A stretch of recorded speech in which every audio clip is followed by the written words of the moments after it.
Mr. Miller for the final 5 minutes. And I will say I have allowed to go over time and to allow the minister to answer the questions, because oftentimes we've run out of time right on before he answers. So I've allowed him to answer. So, Mr. Miller, for the final 5 minutes. Thank you, Madam Chair, and thanks for being here, Minister and staff. I will start out by your response to Mr. Rogers at the start about staying out of farmers' fields. I'm very happy to hear that. That's one of the reasons the changes in the Fisheries Act were made. It started at previous Rural Caucus with concerns brought forward by SARM, or out of Saskatchewan Association of Rural Municipalities. Mr. Minister, I got a question specific to my riding, and I gave you a letter about 3 weeks ago through Mr. Beach. Municipality of Meaford leases a harbour off the DFO, or the federal government, and they have an agreement in writing that says any damage to that harbour, what have you, that of course the government, or DFO, is responsible 100% of the repairs.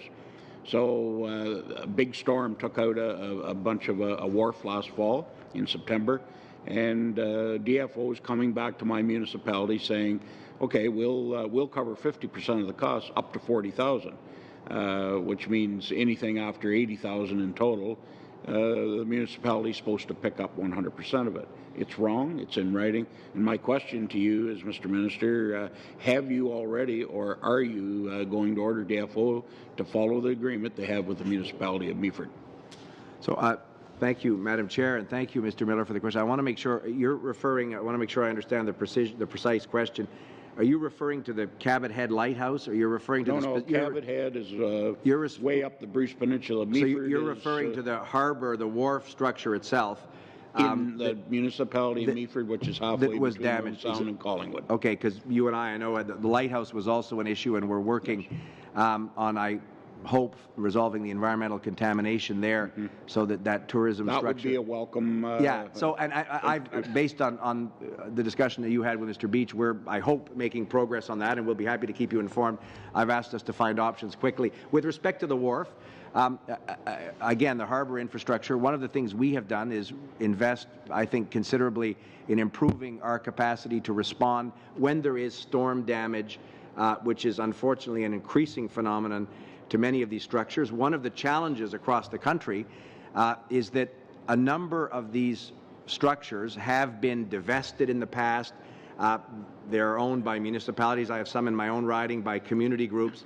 And obviously the challenge... That's not the case here, Mr. Minister? Obviously the challenge, Mr. Miller, is in those circumstances, we never have enough resources to repair the harbours. But I have been told that we're working on options with respect to the one you identified, recognizing its importance, and I'd be happy. We haven't finalized the expenditures for this particular fiscal year. I hope we're doing so in the coming days, and I'd be happy to get back to you with specific options for that particular harbour. Okay, Mr. Minister, I get that, and I understand, or I hope you can understand, why Mr. Sopuck is frustrated as I am. This is a yes or no answer, Mr. Minister, with all due respect. There is an agreement. There's been a breach in the wharf, and it needs to be fixed. Like, I mean, the sailing season starts traditionally in early June, but definitely it's going full blast by July 1st. If we get any kind of a major storm, millions and millions worth of dollars worth of sailboats and other pleasure craft are going to be damaged because of it, and the federal government's going to end up being responsible for it. And for the bureaucracy to, all it needs, I think, is to rattle some chains. And this needs to get done. It's urgent. It happened last September. So I guess I'm asking you to tell DFO to quit ragging the puck on this. Yeah, and again, I wouldn't share the characterization of ragging the puck. Rattling the chain, that's something I'm happy to do if it's helpful to you. Glad to hear it. So I'll look into that. With respect, though, Mr. Miller, expenditures in a limited budget context, as small craft harbours necessarily is, are not yes and no answers. If one says yes to a particular project, you've perhaps said no to another one. So that's why the calculation is necessarily a bit time-consuming.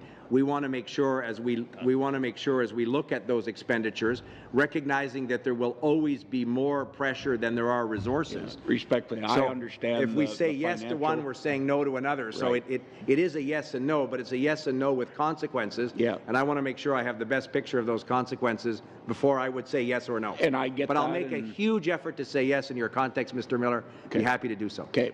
Just with one last comment. Mr. Miller? There's a difference between repair or upkeep of a facility that hasn't been breached. And if you got to say, okay, maybe we'll wait till next year, we don't have the money. But when there's a flaw or a break in one, it has to be fixed, Mr. Minister. I think you would agree with that. And I recognize that, Mr. Miller, but as I say, unfortunately, that's a circumstance across the country that necessarily exceeds the budget capacity, even when we add $250 million over 2 years to the budget. But I'll make every effort to ensure that we can be as supportive as we can to that project, as I do for all of them. I suggest you pull some money out of the Asian Infrastructure Bank. Thank you, Mr. Miller.